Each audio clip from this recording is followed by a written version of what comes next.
For NNN Sports, I'm Brea Lassek, welcoming you into the Lake Show for the first time in 24, and it's a top 5 matchup to start the season, number 1 Northwestern versus number 5 Syracuse. Over the past couple of weeks, I've gotten to know the Earhart brothers pretty well. That's Zach and Drew. Now, Drew serves as the hitting coach for the Harbor Hawks. Ethan Lanthier was over-rotating, and so he would bring his shoulder across his body, and with his shoulder, his eyes would also follow, and then he wasn't looking at the plate, so he couldn't see where he was throwing.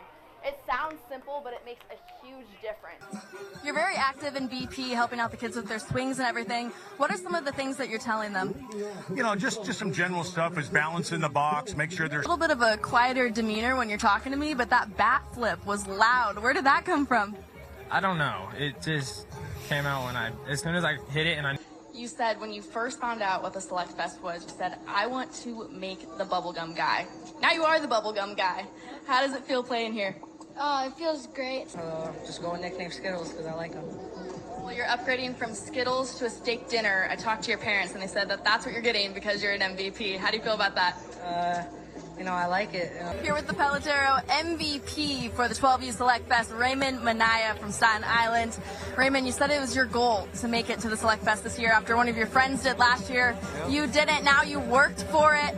How does the moment feel now that you're in it? Feels so great, amazing to be here and the opportunity. Thank you. Part of the reason why you're here is that work that you put in the Dominican Republic. We talked about the unique training that you do. Describe it a little bit. What's some of the behind-the-scenes work from your staff that goes into this? Well, we started Monday. Elijah Hainline yesterday about how this team always seems to come back, and he said there's 27 outs in a baseball game. We're going to utilize all of them. Beginners to baseball might think, okay, high spin rate, that means that the pitch is overall better, but that might not necessarily be true. How are guys with lower spin rates still successful? And we're at Dunkin' Donuts Park, obviously. There's even a Dunkin' inside of the stadium. I got to ask, what's your go-to Dunkin' order? I'm just like an original glazed kind of guy. Like, that's all I want, so. No coffee? No, I don't drink coffee. Okay, well, it's an 11 a.m. start today. How are you guys keeping the energy up? Quick turnaround, but... Ever since you got your first hit against Bourne, you said the next day in the dugout, I'm 1 for 1 since this day. How has that mindset helped you? Well, just help me stay. Like you said, so many of those key pieces returning, but there were a few that graduated from last year's squad.